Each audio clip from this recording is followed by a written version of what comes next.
Bon, on démarre premier enregistrement du Café du Commerce avec Marty. Bon, la mise en place était un peu compliquée, on verra si ça marche. Bon, écoute, on fait à l'arrache le premier coup.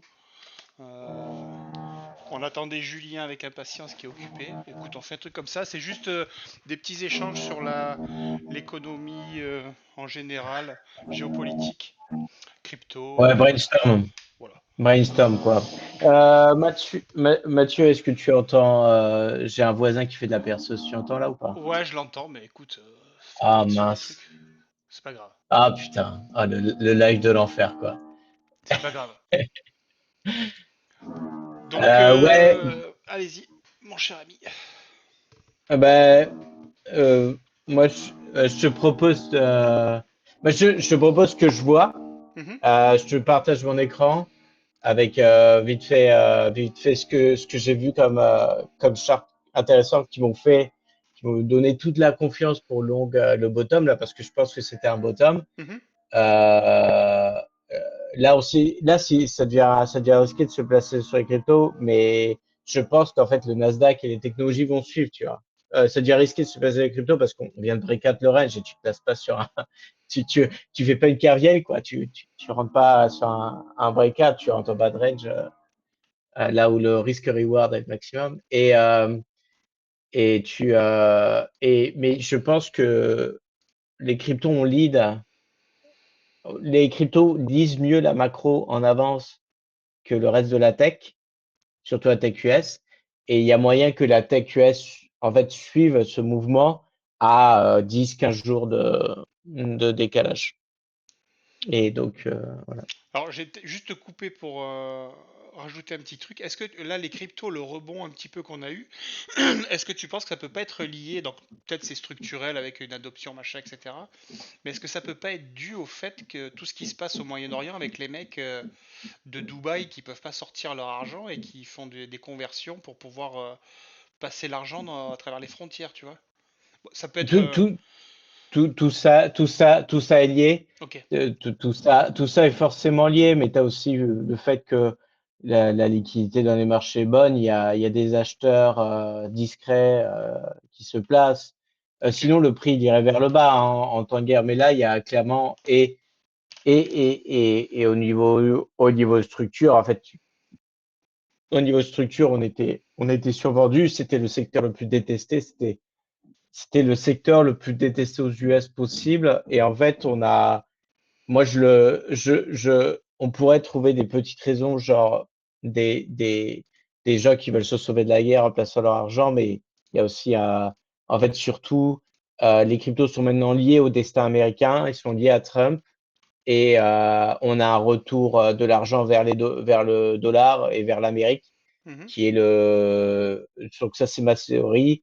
En fait, quand la guerre s'est déclenchée le 1er mars, ma théorie a été l'Amérique est en train de gagner très, très rapidement et est en train de montrer que c'est les boss. En plus, ce qui est très marrant, c'est que les médias cherchent à te persuader du contraire, que, euh, que tout va mal, que Trump est en train de mener le monde à la ruine, etc. Alors, bon, je pense que s'il envahit l'Iran, c'est une connerie. Je pense qu'il sait très bien que c'est une connerie et qu'il veut pas envahir l'Iran. Je pense qu'il envoie plein de signaux dans tous les sens comme il fait pour perturber tout le monde. Tu vois, Mhm. genre il avance, il recule, il avance, il recule, il fait plein de trucs et en même temps, et puis après, il va te parler d'un truc genre la sécurité sociale aux États-Unis, puis gueuler sur Powell, tous des trucs qui n'ont rien à voir avec la guerre. Puis après, il repart et dit Khamenei, c'est un connard. Enfin, le mec est dans toutes les directions comme d'hab pour perturber tout le monde. Et je pense même plus que c'est une stratégie, je pense que c'est son naturel au final de partir dans toutes les directions.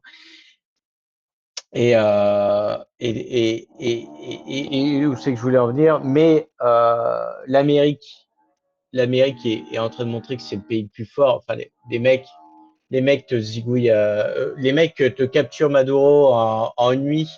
Ils vont en Iran, ils détruisent tous les systèmes anti-aériens en une semaine. Un, un, un, euh, on peut dire, OK, le détroit d'Ormuz est close et l'Iran peut balancer des drones et produire des drones à l'infini, et une guérilla est impossible. Enfin, une invasion territoriale est impossible puisque tu auras une guérilla sur 50 ans. Ok, on peut dire tout ça. Mais en attendant, tu as un pays qui, en une semaine, a perdu tous ses systèmes de défense.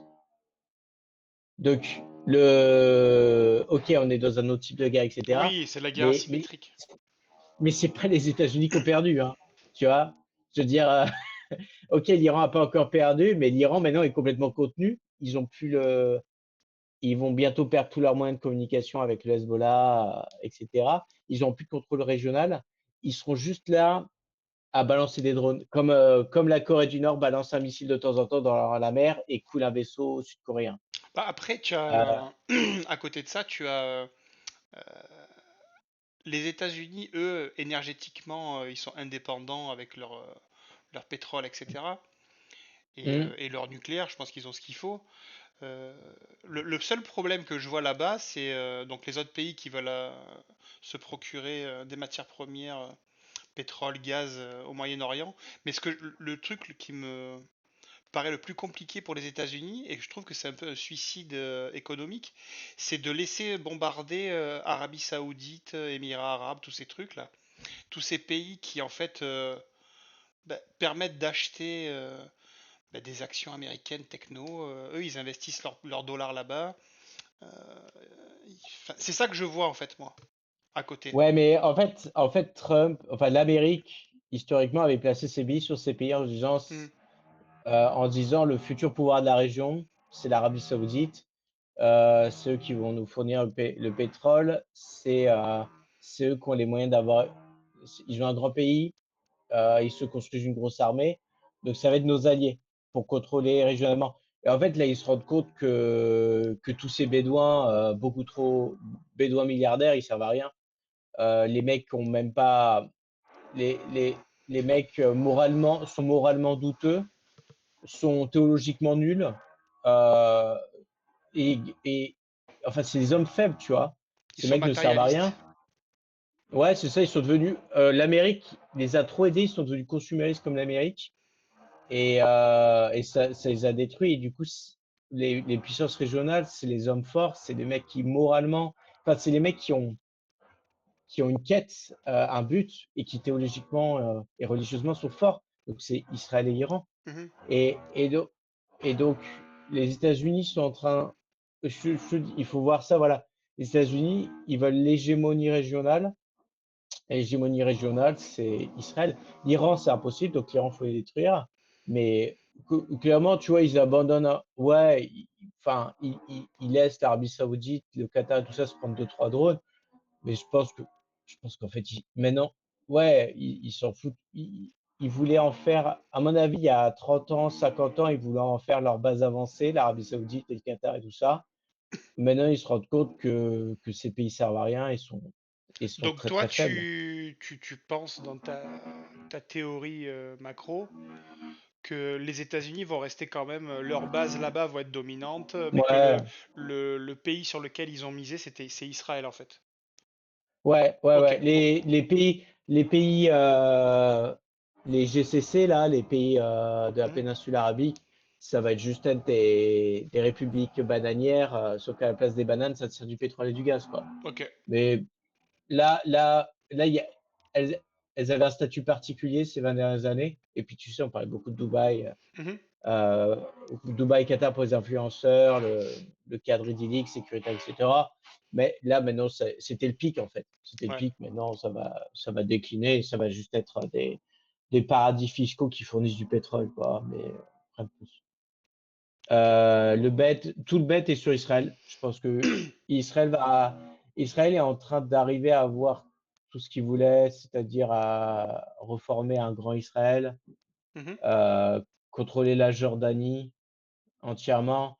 Ils vont avoir tout ce qu'ils veulent, je pense. Ils vont shut down l'Hezbollah au Liban. Ouais, je suis quand même Euh, assez surpris qu'ils laissent le narratif sur les réseaux sociaux, etc.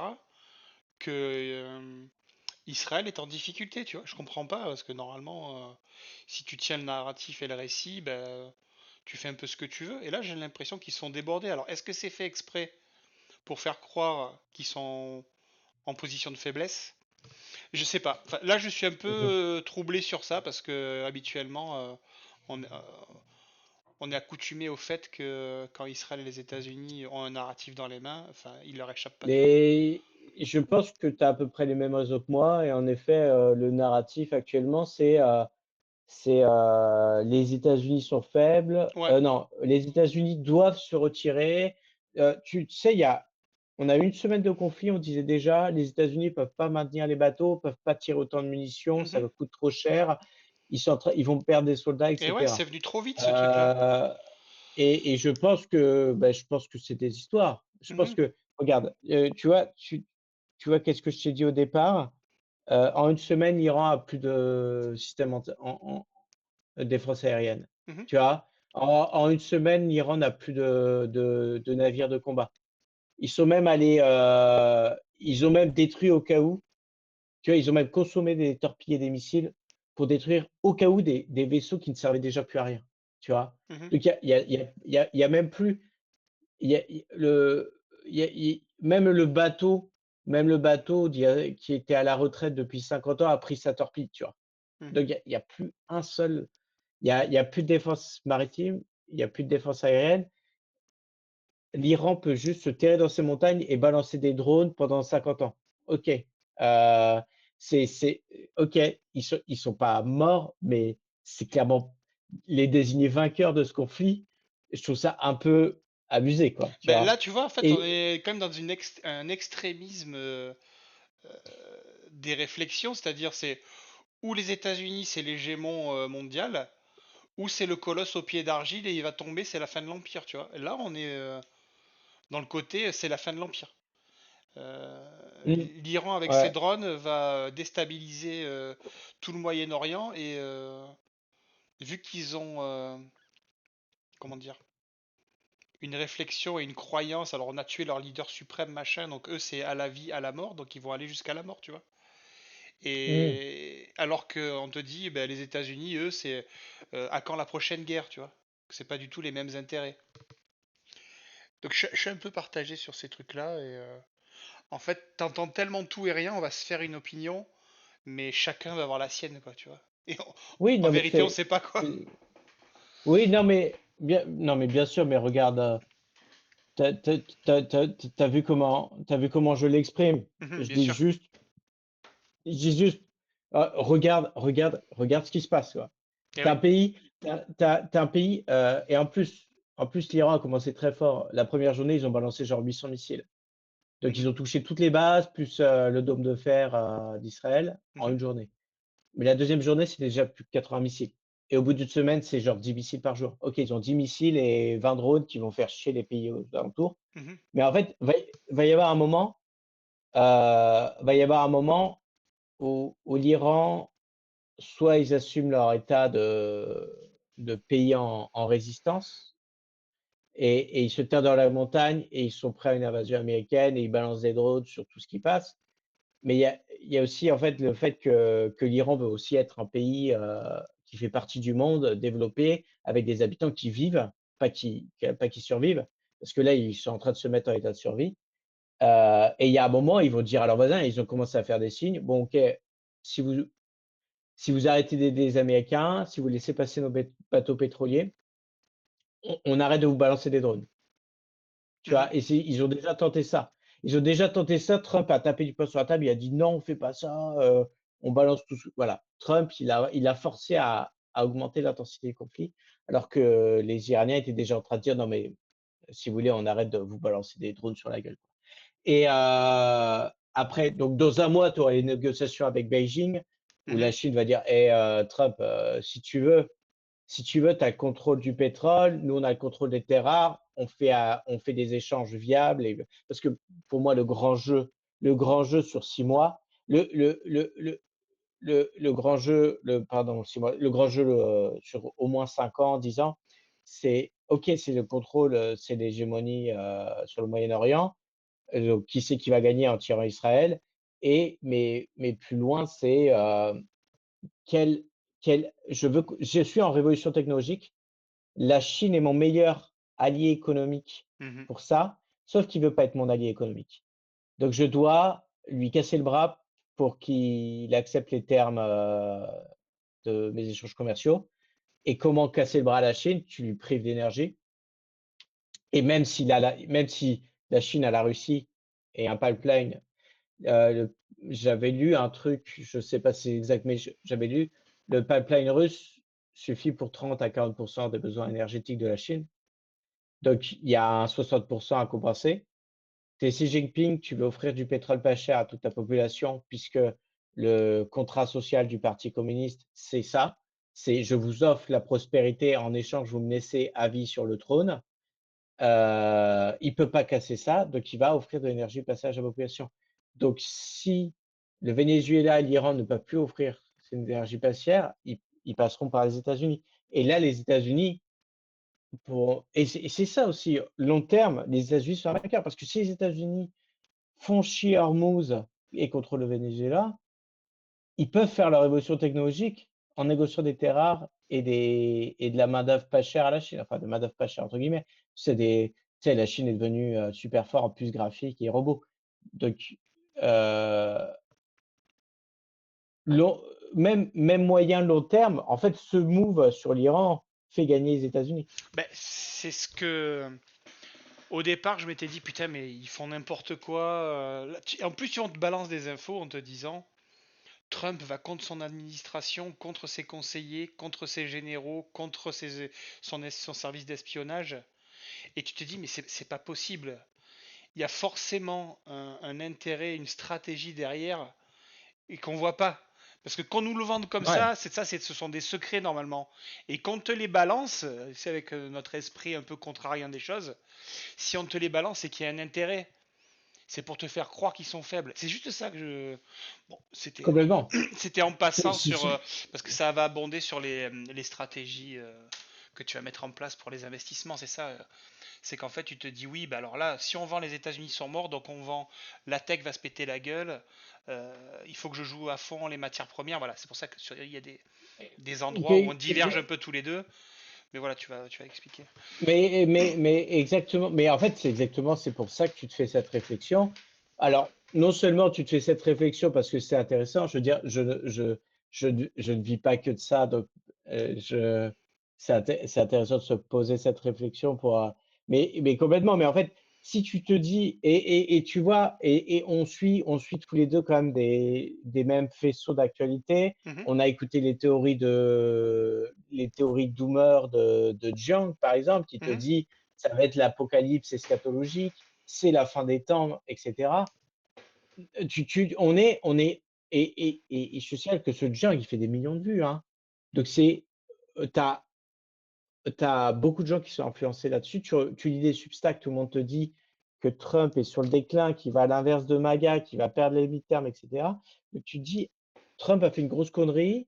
Il y a quelqu'un qui le tient par les couilles, il est en train de faire voilà, Oui, un truc à sans savoir que stratégie. le professeur Jiang, là, on le regardait quand il avait même pas 100 000 abonnés. Là, il est à 2 millions. Là, en 3 mois, il a multiplié par 20, quoi.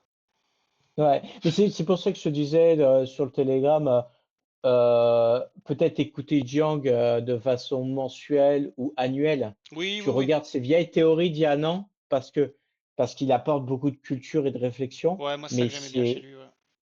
Mm. mais maintenant qu'il est célèbre, il passe sur YouTube toutes les semaines. Écouter son point de vue journalier, écouter son point de vue quotidien ou Oui, ça sert à hebdomadaire, rien. c'est Oui, oui. juste un mec qui te vend l'apocalypse, quoi. C'est pas très Mm. intéressant. Ouais. Ouais. Je, mais du coup, Alors, ben, je finis je là-dessus. t'en prie.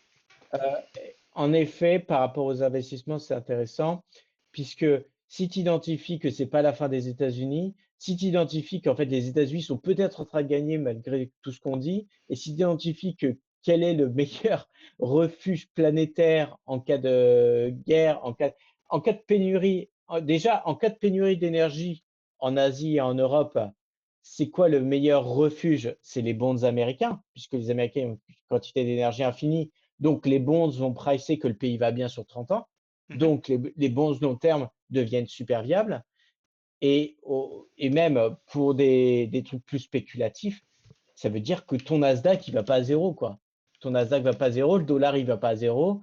le dollar va rebondir, le Nasdaq va rebondir parce que c'est le dernier refuge.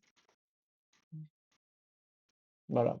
Alors, à savoir que les bonds, là, ils sont sur des plus hauts, donc ça veut dire ils sont vendus, tu vois, pour l'instant. Le yield, ouais, non, mais moi je parie que va y avoir une coupe des taux en 2026 forcée par les bonds, Mhm, puisque en fait, je pense que va y avoir en fait, tu sais quand le 2 ans va passer en dessous de 3,5% et le 10 ans va baisser en dessous de 4. mhm. Et parce que on va se rendre compte que les États-Unis vont bien et que ça reste le marché le pardon, un Meurs marché pas, meurs sûr. pas. Ouais, je suis en train de te balancer des trucs importants, donc là Je les t'en gens prie. essaient de me tuer. Non, je pense que le marché des bonds américains va bien se comporter. Je pense que les gens vont y revenir, les yields vont baisser et ça va même peut-être forcer une coupe de taux, puisque c'est le marché des bonds qui force les coupes de taux et pas les coupes de taux qui forcent le marché des bonds. Voilà. Parce que là, alors en ce moment, c'est hausse des matières premières, hausse de l'inflation. S'ils coupent les taux une fois, ça va être l'apocalypse aussi, tu vois. Ça veut dire que l'argent va couler à flot et c'est la merde. Et que le dollar ne vaut plus rien et qu'il va chuter face aux autres monnaies. Bon, c'est ça un petit peu ce que j'entends. Donc t'en Tu, penses tu, quoi du coup? tu penses pas que tu penses pas que le pic dans le pétrole est Et passé? sentimental, est euphorique là? Ah ben oui, Bah, oui. bon, attends, Bah, c'est comme les matières, c'est comme le gold et le silver il y a quelques semaines. Quand ça faisait des d'où fait mois plus que, 80%, quoi. oui, quand t'en achetais il y a 2 ans, tout le monde te chiait dessus et c'était de la merde. Là que le truc il a fait x8, tout le monde dit c'est la fin du monde, il faut tous acheter de l'or et de l'argent. Et du coup, faut passer au narratif suivant, ce qu'on avait fait avec le acheter de matières premières. Enfin, moi j'ai fait ça plutôt. Et On on- met, on met le prix alors, pour moi, alors ça va aussi dans des théories plus générales, mais Hmm, pour moi, tous les prix des commodities vont à long terme à zéro, puisque tu augmentes la productivité de tout. ouais, D'accord? Il y a juste l'or l'or et les métaux précieux qui ont un statut spécial parce que les gens y voient de la valeur, mais pour moi, même l'or à long terme va à zéro. Tu vois? Parce que ok. tout, tu augmentes la productivité de tout. Donc, tout ce qui est produisible, extractable, etc., va à zéro.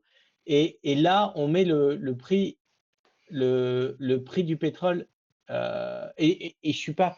En fait, on peut avoir un supply shock et t'emmènes et t'as le pétrole qui va à 200 $, tu vois, Mhm, d'accord? mhm. Mais c'est des scénarios ultra black swan improbables. Je peux pas parier là-dessus. Là, on est en train de mettre le prix du pétrole à un niveau de 2008 ou à niveau de 2022. Donc des trucs où il y avait tellement de liquidités dans le marché que tout montait. Tu vois? Donc, on met le pétrole à ces niveaux euphoriques. Alors, qu'est-ce qu'on a perdu? On a perdu 20% du trafic vers l'Asie depuis une semaine. Mhm. Tu vois? Et les gens te pricent le truc à des niveaux de crise. Bah après, Et on est dans un monde, et je suis juste je là-dessus, t'en prie. on est dans un monde où on a appris, où il y a du nucléaire, de l'éolien, du solaire partout, quoi. Oui, voilà, c'est que C'est c'est comme il dit Gave, l'économie c'est de l'énergie transformée, donc le bien le plus précieux c'est l'énergie quand même.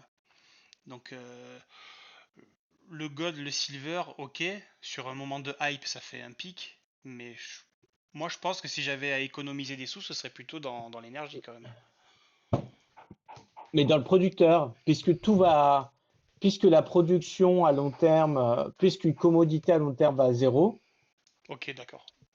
Toi tu le par vois contre, comme ça. celui qui l'extrait du sol et la vend va devenir de plus en plus productif. En fait, regarde, si tu mets l'IA et les robots dans l'industrie, j'en sais rien, nucléaire, Mhm. tu divises les coûts. Non, nucléaire, c'est pas un bon exemple. dans l'industrie pétrolière, voilà, puisque c'est ce qu'on parle. Tu mets des robots et de l'IA dans l'industrie pétrolière, tu augmentes la productivité par 10. Bon, il va falloir augmenter les infrastructures aussi, bien sûr. Mhm. Euh, Tu augmentes la productivité par 10. C'est un mauvais exemple parce que l'industrie pétrolière a des coûts matériels énormes, mais bon, Et par c'est un 2. Mais secteur où il n'y a pas eu du coup, d'investissement depuis des dizaines d'années à cause de la politique verte, le développement durable, le réchauffement, le il y machin. a, il y a, il y a ça, mais il y a aussi un truc, En plus, tu bosses mais ça, dedans, faut voir. donc tu le vois. Voilà, il y a un truc, il faut bosser dedans pour savoir, c'est que c'est une industrie qui n'aime pas innover, parce que, en fait, tu étudies des trucs qui se passent à 5 kilomètres, à 2 kilomètres de profondeur, et donc ce qui marchait dans les années 70 pour trouver du pétrole à 2 kilomètres de profondeur, tu l'as un peu modernisé avec des ordis et des logiciels 3D, mais c'est toujours la même recette. Ce qui Ok. se passe sur tu mets un foreur des années 80 sur une plateforme au jour d'aujourd'hui, il n'est pas perdu. Tous ces outils, c'est les mêmes. La façon de creuser, c'est la même. Ok. En fait, c'est un truc, c'est pour ça que je te dis, c'est un peu un mauvais exemple parce que cette partie exploration, exploitation est quand même très ancienne et pas susceptible de changer. Tu vas avoir juste des meilleurs matériaux, des meilleurs outils. Et puis de la euh, prospection mais différente aussi, c'est peut-être ça aussi qu'il faut Il y a investir moins sur de ça. ratés il y a moins de ratés parce que tu estimes mieux les réservoirs avec les logiciels 3D, etc. Mais, et sûrement avec l'IA. Mais, donc, il y aura moins de ratés. Euh, Ok. Donc du mais coup en fait, là, c'est pas optimisable comme une usine Tesla, quoi. Une usine Tesla, tu remplaces tout du jour au lendemain par des robots et de l'IA. Il n'y a pas de souci. Euh, un puits pétrolier, il reste, c'est un peu moins optimisable, je pense. ok. Donc du coup là, quelle est ta vue macro et un peu tes orientations d'investissement en ce moment là? Alors je sais pas si tu es sur Bah, si tu es tradit court, moyen, long terme ou si tu fais que du court terme en ce moment. Non, moi, je suis toujours à swing, quoi. Donc, Ok. je veux pas regarder tous les jours et j'ai des grandes théories, mais le truc, c'est que je fais en sorte que ma théorie se réalise pas dans 3 ans, quoi. Mhm. Mais là, je peux te partager sur le trimestre. J'ai gardé les graphiques. Du coup, je te partage mon écran là. Vas-y, vas-y, c'est bon. Ouais, tu vois bien? Normalement, oui. Regarde, j'ai même zoomé. Bon, c'est des notes que j'ai prises. Je voulais voir. Et j'avais trouvé ça aussi. Traders of Moves of Who, tac, tac, tac. Inflation, ouais. Et là,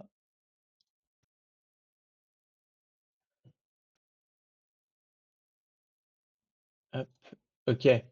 Donc, ouais, donc en février, on a eu. En- du coup, je vais présenter ce que je vois et puis après, je te fais ma conclusion. Ok. En février, on a l'ISM qui a montré des bons signes ou de performance, de réaccélération de l'économie, mais genre assez violent, quoi. Il est passé alors je sais plus si mais de 45 à 53 ou de 48 à 56, un truc comme ça. Il a vraiment explosé vers le haut. Et c'est un indice dont la médiane est à 50. Donc, quand ça passe au-dessus de 50, ça veut dire que l'activité service, business, manufacturier reprend. L'ISM comprend tous ces trucs. L'ISM, c'est un sondage des acteurs de l'économie. Donc, voilà. Euh,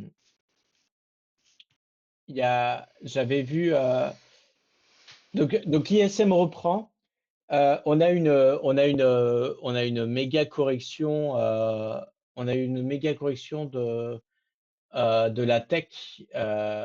Alors, sur Nasdaq, ça se voit pas, mais en gros, sur les softwares, donc, je vais mettre en weekly. En weekly, on a vraiment une méga correction, j'ai envie de ça. On a vraiment une méga correction comme sur les cryptos, software, tech, Palantir, Netflix. Les Max 7 se comportent super mal. Nvidia s'est fait détruire. Euh, non, Nvidia s'est pas fait détruire, Nvidia a consolidé, pardon. Mais les Max 7 se comportent très mal, quoi. Il y a vraiment de la peur dans le marché. Et c'est et le truc, c'est que tout ça a été pricé avant la guerre, hein. Donc le mec qui me dit c'est à cause de la guerre, c'est des conneries, quoi. Parce que Mhm. tout ça a commencé en novembre dernier. En novembre dernier, on n'avait même pas l'onde de la guerre en Iran, donc on a eu une correction en avance. Et alors et donc en fait, on a une correction. On est allé vers les pays émergents et l'industrie. Et là, maintenant, on est en train d'y revenir depuis 3 semaines. On est en train de revenir dans la tech. La tech arrête de chuter, l'industrie chute. Et en fait, euh, pourquoi c'est le cas? Alors que normalement, on devrait voir un cycle qui va vers le manufacturier à nouveau. Mhm. Et pourquoi c'est le cas? C'est parce que euh, les, en fait, si on regarde pour moi, le marché des stocks, c'est juste inflation et earnings. Tu regardes inflation et croissance. Les earnings étant un indicateur à l'avance de la croissance, puisque tu t'apprêtes à payer 10 ans de cette boîte, par exemple. Et 10 ans, 10 ans, 20 ans, tu vois, un PE 25, ça veut dire que tu es capable de payer 25 ans de cette boîte pour posséder l'action.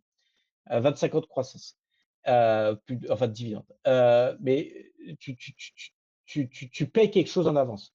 Et et les earnings de l'industrie, de Walmart, etc., sont déjà aberrants. Les earnings de l'industrie, c'est entre 23 et 28, je me souviens plus du chiffre exactement, mais en tout cas, c'est autour de 25. C'est pour un truc qui ne te vend pas de la croissance future, qui ne vend pas de l'AI, robot, machin truc, mais qui te dit juste, on va continuer à produire notre métal et notre voiture, et ta voiture et ta bouffe, etc. Tu, c'est dur de justifier un PE supérieur à 25. En attendant, Nvidia, eux, ont corrigé à peu 25. Alors que Nvidia, c'est une boîte qui, justement, est censée être là, est censée être le truc novateur du futur. Mhm. Donc, tu devrais payer plus que. Et en général, le Nasdaq, je crois qu'il y a 18 ou 20. Donc, tu devrais payer beaucoup plus cher un truc qui est censé voir loin dans le futur, puisque c'est ça le pari. Tu prends un risque à acheter plus cher un truc qui va avoir qui va avoir une forte croissance dans le futur. Euh, donc, l'industrie a pump. Pendant ce temps, la tech a corrigé, voire dump, comme les cryptos. On est tous les deux à un PE environ à 25, entre 20 et 25. C'est illogique. L'industrie ne mérite pas un PE 25. La tech ne mérite pas un PE de 25. Mais parce que la tech est censée voir plus dans le futur, donc mérite un PE supérieur à 25. L'industrie mérite un PE inférieur à 25 parce que c'est des trucs, c'est un service basique qui t'offre. Et il y a aussi un autre truc, c'est que j'avais vu une charte, mais je ne sais pas si je l'ai là. En fait, il y avait j'avais vu une charte super intéressante, mais je pense que je l'ai pas gardée. Euh, en fait, j'avais vu une charte où tu voyais que euh, les compagnies tech font 38% des earnings du SP 500 et les compagnies industrielles font 18% des earnings SP 500 et euh, leur market cap était au même niveau. Donc, tu as le même market cap, sauf qu'il y en a un qui te file 38% d'earnings et l'autre 18% d'earnings, ça n'a pas de logique. Mhm. Donc, on va se redécorréler. Les gens vont dire, ah, tout va dans la tech, dans l'industrie, c'est pas normal, on est en bulle. En fait, je pense que c'est le cours des choses normales. Il faut qu'on reprenne cette bulle parce que les earnings sont positifs. Alors, il faut faire très attention à mes dires, hein, parce que là, j'encourage à acheter une bulle, mais En gros, à l'heure actuelle, c'est pas une bulle puisque à l'heure actuelle, c'est pas une bulle. Ben tiens, je vais continuer là-dessus. À l'heure actuelle, c'est pas une bulle puisque on est dans le record, on est dans record sur le Nasdaq de la sortie des capitaux. Donc, vous voyez cette charte qui est de février. Voilà, record de sortie des capitaux sur le Nasdaq en février. Et, euh, et quoi? Et c'était une autre charte, voilà, record de notre record, mais record pour au moins un an des puts, donc des shorts. Record des shorts sur le SP 500. Vous voyez que on n'est pas encore au niveau de avril 2025 des tarifs, mais avril 2025 était un méga black swan, hein. Là, on est dans une situation où les gens sont au courant qu'il allait y avoir une guerre en Iran depuis 4 semaines. Les tarifs sont arrivés d'un coup et personne ne savait anticiper puisque ça faisait 30 ans qu'on n'avait pas de tarifs. Les guerres sous Trump, il y en a une tous les 6 mois. Et on était au courant de celle-là depuis 4 semaines. Donc l'effet de choc n'est pas le même. Donc les gens se shortent parce qu'ils ont peur. Mais là, on est à un niveau de short qui dit qu'on est dans une zone max. D'ailleurs, j'ai un indicateur. Euh, Là, j'ai un indicateur. Tu vois, regarde, ça c'est, tu vois là, Mhm. tu vois, ça c'est le ratio de put si on atteint les 1. Put sur call, on approche des 1. Ok. En général, les gens naturellement sont plus longs que short, puisque déjà, souvent ils possèdent l'asset et, et, euh, et en fait, le long a plus d'upside que le short tout le temps. Et on a été habitué à ce que tout le monde tout le temps. Donc, les gens sont toujours plus longs. Donc, quand le ratio de short sur long approche les 1, c'est que tu es vraiment dans un moment de doute énorme. Donc, on a eu record de outflow, record de outflow du Nasdaq et un très fort nombre de shorts sur le SP 500. Donc, ça, Après, pour moi, ça montre un bottom. les mecs se couvrent, les institutionnels. Ils sont obligés, s'ils veulent pas sortir du marché, ils sont obligés de prendre des shorts en conséquence pour Oui, mais rester à l'équilibre. oui, mais c'est une stat relative. D'accord. En fait, c'est une stat relative par rapport à l'état du marché. Ça décrit juste l'état du marché. C'est un ratio de put sur call. Oui, C'est oui. un ratio de short sur long. Mais je me dis, si je suis Mais- un institutionnel qui a beaucoup d'argent et des actifs sous gestion, je me dis, j'ai fait une putain de perf sur le Nasdaq depuis avril 2025. Si j'ai pas envie de sortir du marché parce que ils ont ton raisonnement à toi qui tient la route, mais ils veulent se ouais, mettre quand même à l'abri d'un Black Swan. Alors ça peut être autre chose que l'Iran, tu vois. Le Black Swan, forcément, on sait pas d'où ça vient, on sait pas quand ça pète. Mais du coup, ils se prennent un short de couverture et au moins ils sont à l'équilibre et ils sont pas en dehors du marché pour leurs clients en disant, ben, on n'est pas sorti, on n'a pas loupé, mais machin. Tu vois, c'est tout ouais, un. ouais. Ouais, bien sûr. Mais moi, je fais la même chose avec Mhm, les cryptos. Je pense que le BTC va beaucoup moins performer parce qu'il y a toute cette idée qu'on a déjà fini le cycle de 4 ans, blablabla. mhm, Et je pense que le BTC va beaucoup moins performer que les altcoins que j'aime bien, qui vont être bercés par des narratifs. Et du coup, j'ai un short BTC constant, quoi. Alors, je vais avoir euh, 4 fois plus en longue, mais j'ai tout le temps un short BTC parce que, et c'est un short BTC que s'il fait un peu de profit, je le diminue un peu, puis après, tu sais que BTC repart, et s'il refait un pic, je le augmente un peu, je le gère comme ça. mhm. C'est pas, c'est pas très précis, mais je gère un peu comme ça. Et pareil, quand l'or est parti en euphorie, je les shorter. En fait, les assets en euphorie, je les short parce que tu es quand même dans un marché en doute, et donc ça me touche. Le doute me touche, et donc je me sens obligé de placer des couvertures à ce moment. Mhm. Mais regarde, la confiance que ça te donne d'avoir un short BTC qui va faire. Alors, tu vois, mon short BTC, il va peut-être faire moins 50% en montant, Mhm. mais à côté, j'ai du Tao qui fait 600%, j'ai du Zcash qui fait 250%, j'ai du Hype qui fait 400%, j'ai du Ethereum qui fait 1000%. En fait, mais le truc, c'est que le long Ethereum, je le tiens jamais si j'ai pas un short BTC en face. Le short permet d'avoir la confiance. Mhm. Ouais. En fait, je dors pas, tu vois. Si j'ai juste un long nu, tu vois, tout seul, et Et que j'ai ouais. pas un short en face, je peux pas aller dormir en paix, quoi. Donc, Moi, j'ai la solution, je fais pas de levier. c'est J'achète spot c'est- c'est la meilleure solution. et je m'emmerde pas. Je dors. C'est effectivement la meilleure solution. Et, euh, et c'est ah oui, et donc j'étais en train de te montrer, Oui, puis je il y t'ai montré. a donc ça c'est donc voilà, tu vois, enfin voilà, les earnings ont corrigé sur la tech principalement, on devrait rebondir. Les États-Unis sont le pays le plus clean parce qu'il y a une crise énergétique qui menace les autres.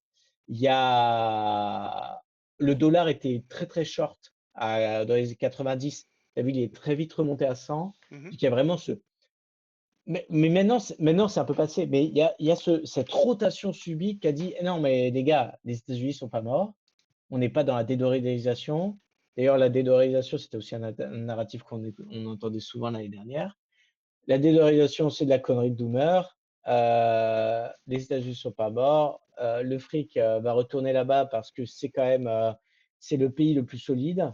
Et puis il y a un truc que je sais plus qui c'est mais ça doit être Jiang aussi qui en parlait.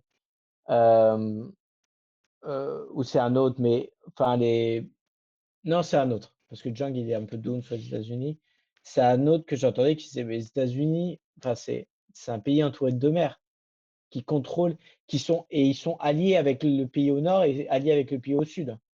Donc, c'est pas, c'est pas la situation de tous les autres pays du monde, en fait. Tu vois, ils sont, ils sont, Oui, ce que disait. ils ont une situation géographique.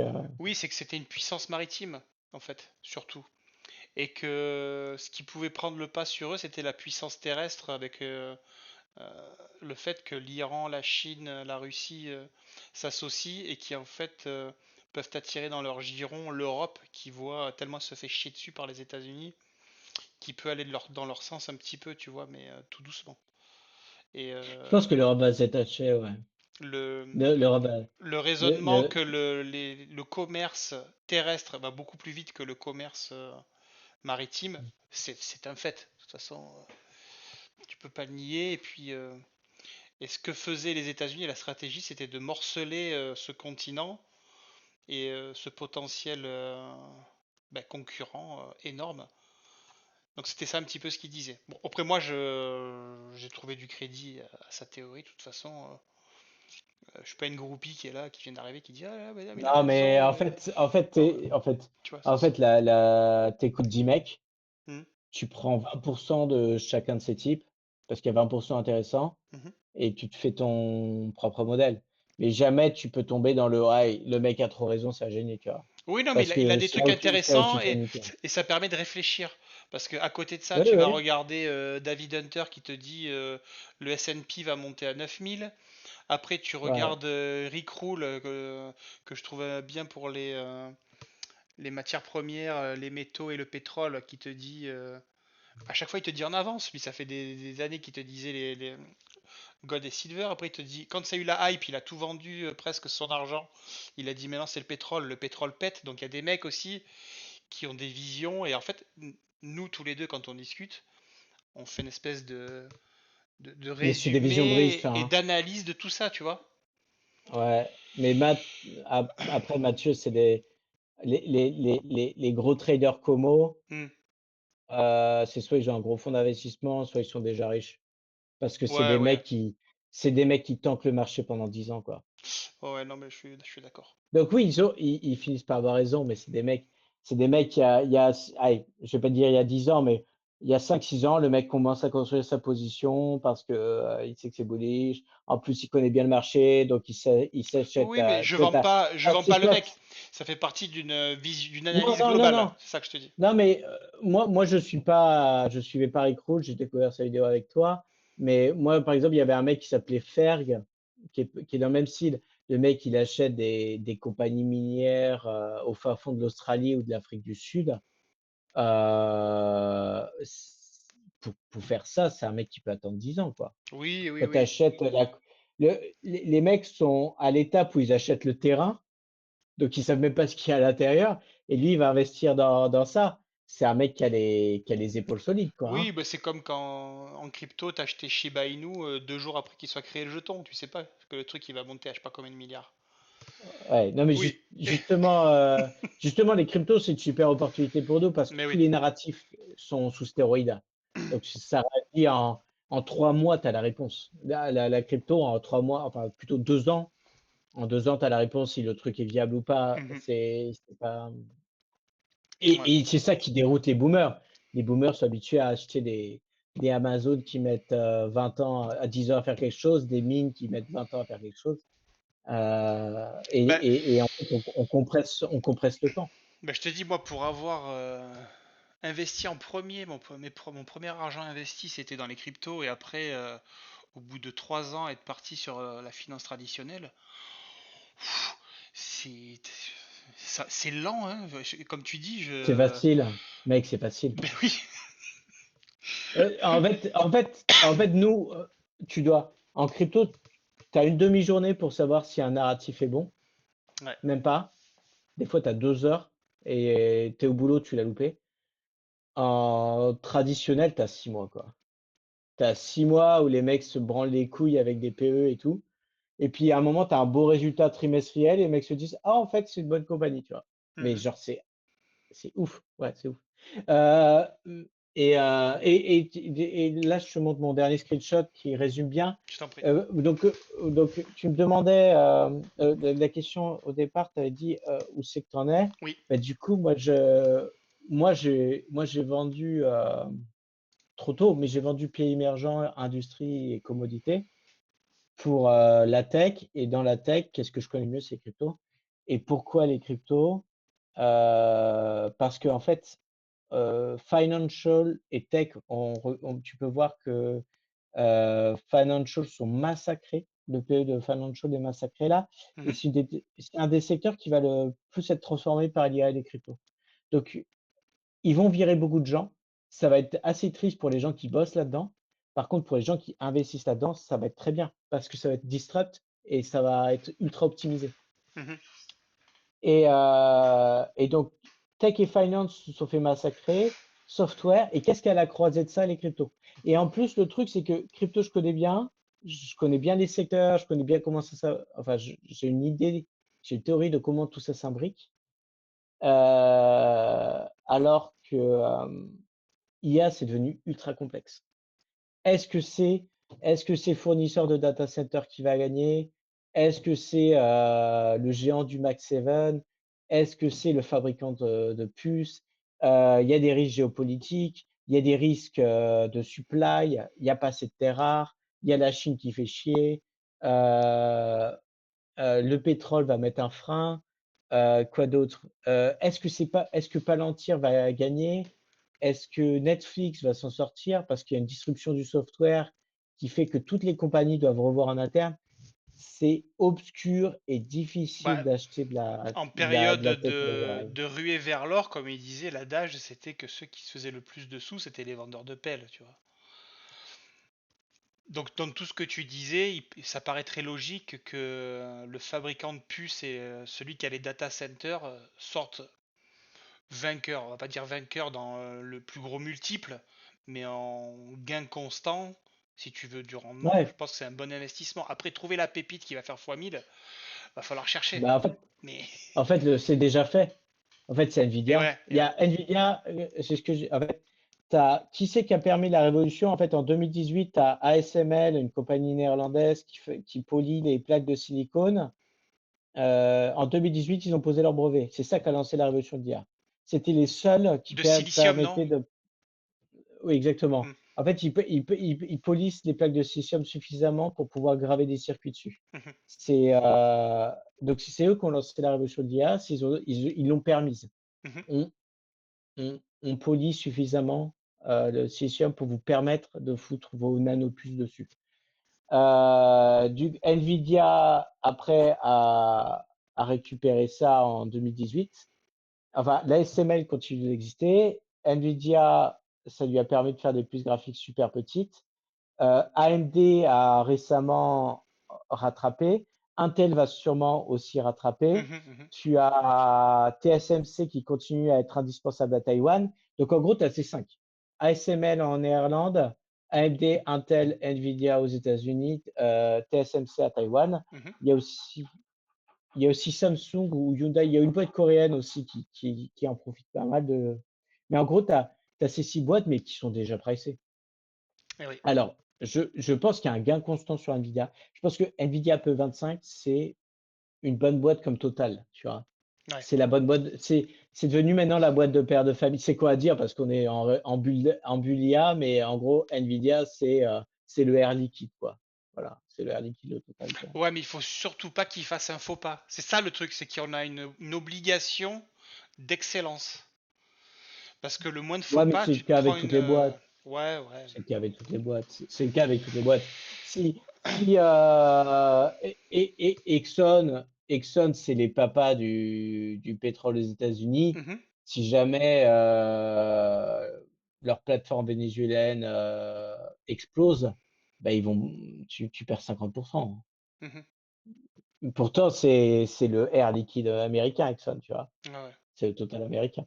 Donc, c'est vrai pour toute boîte. Mais après, tu peux aussi voir dans l'autre sens en disant si jamais il y a un souci, il y a un management compétent qui nous a emmenés jusqu'ici, jusque où on est depuis 20 ans. Le management reste compétent et le management trouvera une solution. Oui, oui, bien sûr. Parce que moi, je te Et parle en tant qu'investisseur, tu veux toujours le meilleur rendement avec le minimum de risque. Et on se dit toujours, ouais, bah alors là, ça c'est le premier de la liste, donc Nvidia c'est le plus fort. Je vais peut-être essayer de trouver un truc qui va disrupter pour faire un plus gros multiple. Et moi, je me suis rendu compte au fil du temps que il vaut mieux miser sur celui, le premier, qui est sûr. Et tu perds du temps à chercher le deuxième qui va faire s'écrouler le premier. Enfin, ça c'est. ah, ah, bon, du coup, c'est bon, j'ai dit à peu près où c'est que j'en étais Ouais, et pourquoi. ouais, parfait. Donc c'est le moment de t'apporter la conclusion pour dire Mhm. pourquoi est-ce qu'on va vers le haut tout droit.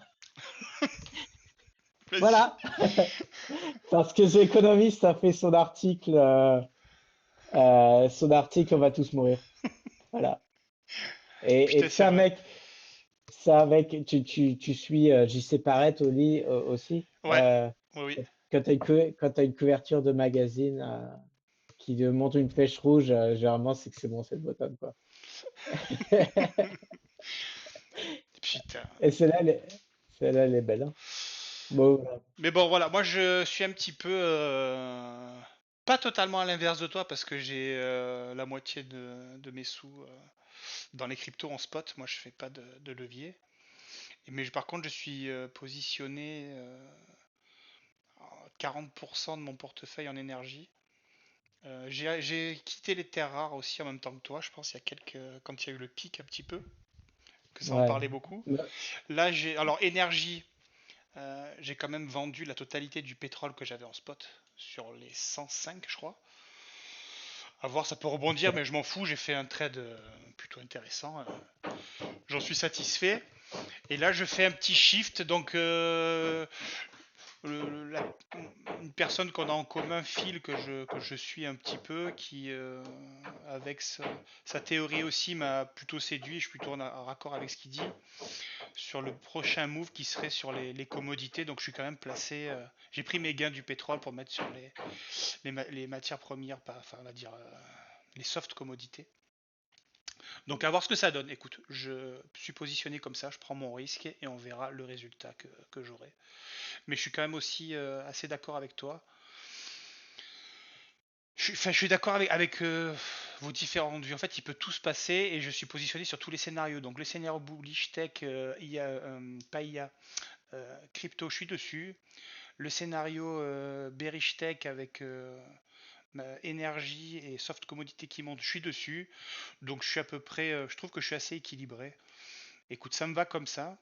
Et le truc, c'est le, le fin mot, c'est qu'il faut savoir être agile et qu'on peut pas lire l'avenir. Donc on fait des scénarios comme tu fais, comme je fais aussi. Et c'est intéressant et j'adore discuter avec toi voilà, de ces sujets parce que ben, je sais pas, faire des théories à partir de la Ouais, géopolitique, les gros c'est rigolo. mouvements, ouais, c'est super rigolo, ouais, j'adore. Trop bien. Donc voilà, et là on a eu notre pote Julien qui nous a parlé. Donc lui là, il est en train de tester les IA avec OpenClaw et il trouve à la pratique que c'est assez disruptif pour la DeFi. Donc il va falloir un petit peu qu'on Tiens, teste un ben, petit peu avec lui. Dis-moi. regarde juste mon écran. Ouais. Regarde, en fait, j'illustre. Pardon, j'avais la main dans la bouche. J'illustre, j'illustre ce que tu dis en fait. Tu vois, alors j'ai pris tous les ETF de ARK, de Vanek Mhm. et les trucs généraux de Standard Poor's. Je crois que non, ah non, c'est du ICE. Bon, bref.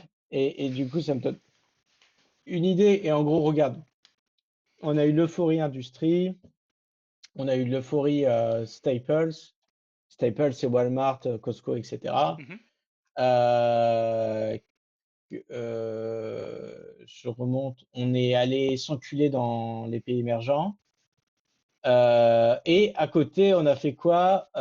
Blockchain et fintech ignoré, gaming en correction, non, génomique en correction. Gaming, c'est bon, next génération Internet, c'est clairement, je veux dire, on fait, on fait moins 60% pour repartir. Enfin, moi, je vois que ça, là, tu vois, c'est pouf, et hop, enfin, tu vois, c'est. Ouais, ouais, bien sûr.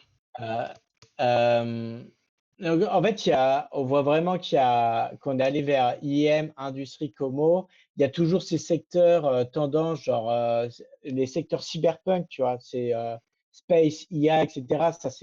Ça, c'est tendance. Donc, ça continue à être bête, peu importe ce qui se passe dans le monde. Mhm. Par contre, finance, PE15 sur le secteur finance, c'est ouf. C'est détruit, quoi. Euh, et, euh, et je suis désolé. Ah, ben voilà, le gaming, c'est celui-là. Donc, ça, c'est le Vanek Gaming. Hein. Tu regardes, eux, ils n'ont pas eu leur bull run, tu vois. Ouais. Voilà. Bah, tu Donc, achètes tu achètes en bas, tu vas en haut. Enfin, tu mets un petit mais en billet. fait, non, en fait, je me dis, il faut étudier le truc vers ses sous-jacents au sens où, oui, si tu veux, tu peux jouer le range Bah, ouais. 36, 46, quoi. Il n'y a pas Hmm. de. Mais euh, est-ce qu'il y a un sous-jacent pour ça? Est-ce qu'ils se font complètement disrupt par la tech qui a fait que ça a stoppé leur bull run en 2020, enfin, ça a stoppé leur hausse en 2025? Il y a une raison parce que, comme je te dis, hein, les stocks, les ETF, c'est un pricing des earnings à l'avance. Là, ça veut dire que tu prices, euh, tu prices pas de gains dans les 10 prochaines années. Je pense que c'est pas vrai. Je pense que le gaming, on va arriver à un monde où les gens ont beaucoup de temps libre et il y a beaucoup de gens qui auront un casque VR sur la tête et qui joueront à des jeux vidéo de manière sociale. Hein. Bah, pas forcément tout seul dans leur coin, hein, de manière C'est sociale. Ready Player One, quoi. Non, mais ça peut être aussi fait de manière bénéfique, moins dystopique. Ready Player One, le Oui, mec oui, qui oui. vit dans une décharge, tu vois. Ouais, Il c'est y a, il clair. y a aussi un monde où c'est pas aussi dystopique, où il y a juste un, le mec fait 4 heures de boulot par jour au lieu de 8 heures. Il rentre chez lui, il a un robot qui fait le ménage et un truc qui fait la cuisson tout seul. Il gueule à son IA de lui faire des pâtes et il se branche. Et vu qu'il rentre, il va trouver un moyen de faire du social en se branchant à du gaming et en allant chasser des monstres avec ses potes ou je sais pas quoi. Oui, mais Et ça, c'est dans 15 ans, 20 ans, ça. Pour oui, moi, mais hein. c'est en fait, je pense que c'est dans moins. Et je pense que déjà, moi, mon quotidien s'est vachement amélioré avec tous ces outils au niveau gain de temps. Mhm. Je veux dire, mon aspirateur, c'est un petit robot qui tourne. Tu vois ce que je veux dire? Je perds même plus 1 heure par semaine à passer l'aspirateur.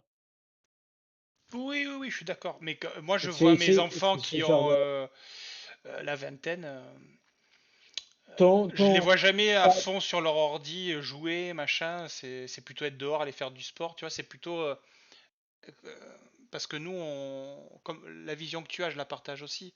Mais parce que nous, on est tellement accro à manipuler des trucs, faire de la crypto, gérer des clés. Là, moi, je suis dans une asso où je fais de la robotique, de l'électronique soudée, machin, tu vois. Mais ouais. les jeunes, euh, enfin, de ce que je vois moi, des miens, ils sont pas trop dans ces trucs-là, tu vois, pour l'instant. Mais après, ce que tu disais sur le gaming, le sous-jacent de l'ETF, qu'est-ce qu'il y a dedans? Parce que quand tu vois les performances de Ubisoft qui sont déchirées, euh, Alors, ouais, voilà. les gros Bah, leaders, tu as Take-Two, Interactive, ceux qui vont sortir GTA, ils sont déjà sur leur plus haut. Ça a déjà été pricé. Là maintenant, tu veux rentrer, c'est cuit.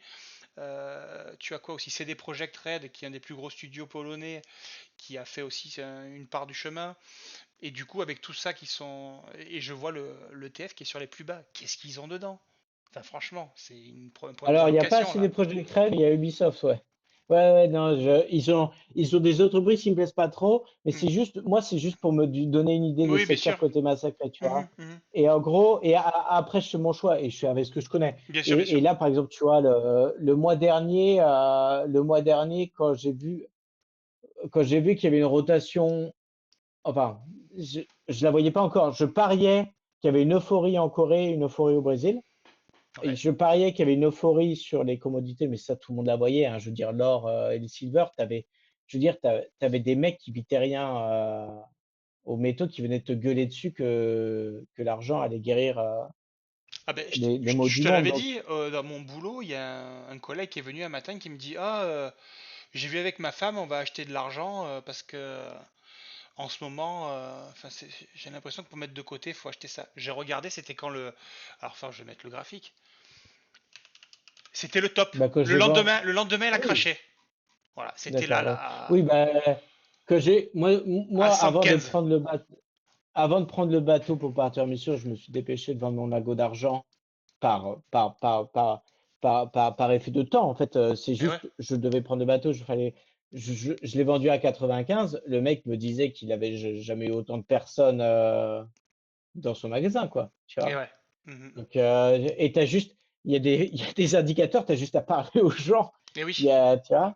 Mhm. Et, mais, donc, bref, je pariais sur une rotation hors des comos, hors des pays émergents, mais juste par euphorie, pas parce que c'est des mauvais assets, Mhm. juste par euphorie. Et la tech, le software crypto était en train de se faire massacrer. J'ai regardé tous mes ETF. Il y avait aussi Genomic, Biotech, Gaming qui sont pas dans un super état. Bon, je prends tout ce tas, les finances. Mes finances, j'associe un peu avec crypto parce que je pense que crypto va disrupt la finance. Mhm. Et je prends tout ce tas et je me dis qu'est-ce que je connais mieux là-dedans? Crypto. J'ai déjà une grosse partie de mon capital dedans. J'ai juste renforcé les positions que je crois. Parce que Mhm. du coup, en 3 ans, 6 ans, j'ai eu le temps de déterminer lesquels je pouvais tenir longtemps, lesquels j'en avais rien à foutre. Et, euh, et je fais l'arbitrage comme ça. Et peut-être que quand ça sera, et si à un moment on atteint une euphorie où gaming, génomique, crypto, peu importe, le truc qui était défoncé ce mois-ci se relève et gagne par rapport à, et d'où mon indicateur DBC sur XLK. DBC sur XLK, c'est les commodités. Et tu peux faire aussi un XLI sur XLK. Ça fait industrie sur tech. Mhm. Là, c'est commodité sur tech. Tu vois que c'est un truc d'amani, hein. La tech, c'est un vecteur de croissance. Les commodités, à long terme, ça va à zéro. Donc, tu vois que c'est un truc qui va vers le bas, mais qui a des rebonds. Et là, on était sur un rebond, je pense. Mhm. Oh oui, plus bas sommet, plus bas creux, jusqu'à preuve du contraire. Ouais. Mhm. Et après, et tu sais bien que j'écoute des mecs qui te disent que que l'or va à 20 000 balles et Ah le ben pétrole va oui, à 500. J'écoute aussi des mecs comme ça. oui. Et Et oui. en écoutant ce genre de mecs, je me dis que les comos vont quand même à zéro. Donc, Mais c'est ça qui est bien, c'est qu'on n'est pas focus sur une idée et qu'il vaut mieux écouter aussi les gens avec qui on n'est pas d'accord. Et c'est pas mal. Ouais, ouais. Bon, écoute, est-ce que tu voulais rajouter quelque chose? Parce que je pense que c'est peut-être combien de temps ça fait là? 1 heure? Bon, pour. c'est un peu long, ouais. Et Non, mais c'est bien. je me suis dispersé un peu, mais Ouais, mais c'est pas grave, on en refera d'autres avec Julien ou je, quoi, c'est pas mal. comment je supprime? Hop là! Je pense que ça a arrêté de partager. Ouais, très bien. Écoute, ben, je vais couper, on va remercier les gens qui veulent Qui nous a écoutés? ouais, qui veulent bien s'intéresser à ce qu'on raconte. Bon, après, voilà, c'est de l'amateur de grand chemin. Puis écoute, c'est cool, s'il y a des gens qui veulent venir discuter avec nous, ce sera avec grand plaisir. Mais Voilà, si je peux t'interrompre, dis-moi. je pense qu'en fait, en fait, ce qui est très intéressant avec le marché, c'est que n'importe qui est un expert et tous les avis sont intéressants à partir du moment où ils sont développés. Et en fait, c'est pour ça que tu as des kidam, euh, t'as des kidam qui tout d'un coup deviennent deviennent des